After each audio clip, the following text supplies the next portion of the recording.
Interaja conosco, inscreva-se aqui no canal, dê o seu like, se quiser, também comente e compartilhe esse vídeo. E o nosso entrevistado será o Cleiton Pan, ele é veterinário da Inspetoria Agropecuária aqui de Serafina Correia. E a pauta da nossa entrevista de hoje é sobre um alerta sanitário sobre raiva dos herbívoros, que está em vigor em todo o estado do Rio Grande do Sul. Esse alerta sanitário, inclusive, foi contabilizado 17 focos de raiva em 13 municípios e uma possível evolução de focos em mais 28 cidades, incluindo o município de Lagoa Vermelha, que é o município próximo à cidade de Passo Fundo. Cleiton, a importância da vigilância no combate à raiva. Marcos, essa é o X da questão. A gente faz vigilância para uma série de doenças e para a raiva é de grande importância porque ela é uma chamada uma zoonose, que é uma doença que pode passar dos animais para as pessoas.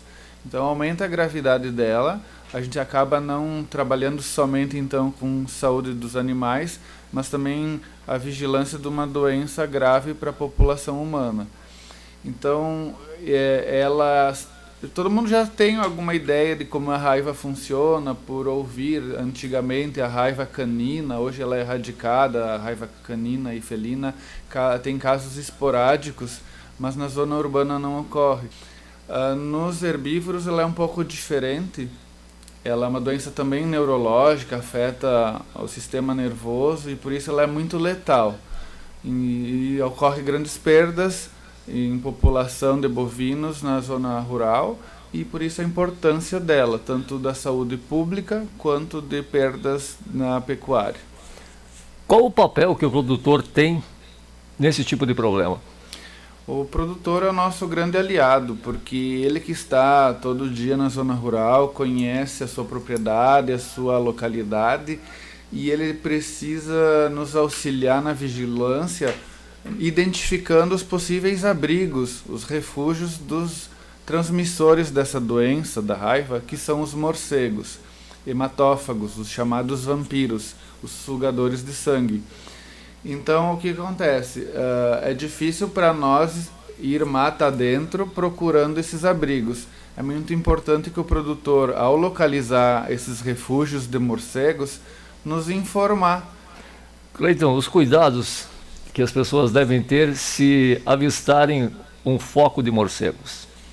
Então, temos que tentar diferenciar duas situações, né? Os morcegos urbanos, que hoje em dia existem cada vez mais pelo avanço da zona urbana por cima, além do mato, do meio ambiente, né? A gente acaba eliminando as florestas e as matas próximas às cidades com o avanço da urbanização, e isso faz com que os morcegos, alguns deles percam o habitat e eles invadem residências. Esses morcegos que estão na zona urbana geralmente não são transmissores da raiva, mas igualmente a gente tem que ter cuidado para não capturá-los, não manuseá-los, porque eles, por algum incidente ou acidente, podem entrar em contato com os reais transmissores, que são os morcegos vampiros, e causar algum acidente, morder alguma pessoa. Então, se tiver algum morcego na zona urbana, o ideal é sempre chamar uma empresa especializada no combate de pragas. Já na zona rural, a gente vai, identifica o refúgio, vê se são morcegos hematófagos e cadastra, e se ocorre um aumento de mordeduras no gado, no rebanho da região, o produtor vai nos chamar e assim a gente trabalha para diminuir a incidência dessas mordeduras, combatendo os morcegos.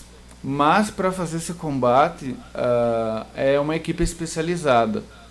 Eles usam um equipamento específico com uma rede de neblina que é super fininha, onde os morcegos não conseguem vê-la e acabam se enrolando nas redes. E a gente captura uma quantidade, não todos os morcegos que tem, não é esse o objetivo. A gente faz um controle populacional. Cleiton, geralmente onde se encontram, que eles estão alojados? Então, geralmente são casas abandonadas, porque os morcegos hematófagos eles não gostam do ser humano, então eles ficam longe.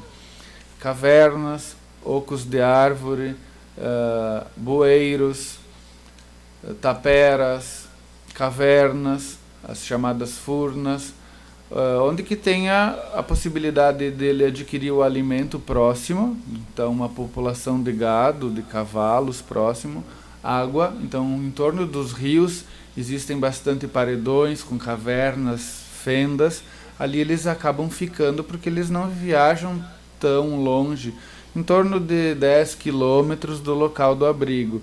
Então o nosso grande foco é em torno dos grandes rios, que eles vão ter água e que tem a população animal. Há uma determinada época do ano onde eles aparecem mais, são mais vistos esses morcegos? Bem colocado, sim. Tem situações durante o ano sazonais, que a gente chama, né, picos de agressões. Geralmente a raiva começa a aparecer num momento de estresse. O morcego, agora no inverno, ele sofre inúmeros tipos de estresse e ele acaba ficando com imunidade baixa, e ao agredir o gado, o cavalo, ele vai chupar o sangue e transmitir a raiva. E é assim que a gente vai começar a perceber a situação sanitária ruim em relação à raiva. Então geralmente agora é uma época que começa a aumentar a incidência da raiva na população. Então o morcego, ele está na natureza, está se alimentando sempre, mas tem um aumento sempre no inverno. A gente teve um foco em 2019 de raiva aqui em Serafina, já vão fazer 2 anos, porque foi em julho de 2019, também ocorreu no inverno esse aparecimento. Mas a gente tem que lembrar que o período de incubação da raiva, que é quando o vírus está escondido no organismo, é longo, pode ser de 20 dias até 6 meses. Então pode ser que a agressão, a mordida do morcego foi um bom tempo atrás, né? Cleiton, nós tivemos uma nota que foi emitida entre os dias 7 e 18 do mês passado, que o Núcleo Regional de Controle à Raiva ele esteve visitando o município de Serafina Correia e também o município vizinho de Nova Bassano e revisou os refúgios de morcegos cadastrados junto às inspetorias veterinárias locais. E aí foram encontrados alguns exemplares de morcegos no refúgio na linha Rio Grande, próximo ao Rio Carreiro, em uma propriedade rural de Serafina Correia. Também, recentemente, aconteceu o aumento de notificações de mordeduras de morcegos nos rebanhos dos produtores rurais da região, na linha Silva Jardim, linha Senador Otaviano e linha Boa Fé, no município de Nova Bassano. Além das comunidades serafinenses de São Caetano, São Francisco e Santo Antônio, o que preocupa, sem dúvida, os produtores em relação a esse tipo de problema. O problema vai aparecer quando o produtor verifica que o rebanho dele está sendo agredido, sendo mordido pelos morcegos. Então ele vai se preocupar, ele sabe que isso pode gerar algum problema para ele. A gente já orientou eles, principalmente esses produtores dessas comunidades, geralmente são as mesmas, que são as mais próximas do Rio Carreiro. Conforme a gente falou, os morcegos ficam próximos do curso do rio, né, onde tem mais cavernas também. São regiões menos habitadas, então algumas casas abandonadas às vezes tem também. Então o produtor começou a perceber um aumento da agressão, nos notifica. Esse é um papel importante do produtor. A gente entendendo que aumentou essas mordeduras, começa a fazer uma vigilância na região, conversando com os produtores para ver se algum animal morreu, de sinal nervoso, que não consegue se levantar, que cai e levanta, tem um andar com dificuldade, arrastando as patas, que aumenta a dificuldade para a boca ficar fechada, então ocorre muita baba, né? O gado baba, para de comer, para de tomar água. Então são sinais que geralmente são suspeitos de raiva. Alguns animais podem ficar agressivos, né? Alguns herbívoros, alguma vaca, algum cavalo, mas não é muito típico. Pode ficar cego também. Então a gente faz uma vigilância desses sinais, né, dessa síndrome nervosa. E como teve um início lá no outro lado do rio, em Nova Bassano, e sabendo que tem furnas aqui em Serafina, e lá eles não estavam achando em Nova Bassano. E aí, pela distância, existia uma proximidade, a gente fez uma atividade em conjunto, as duas inspetorias, com o apoio da equipe estadual que atende a nossa região.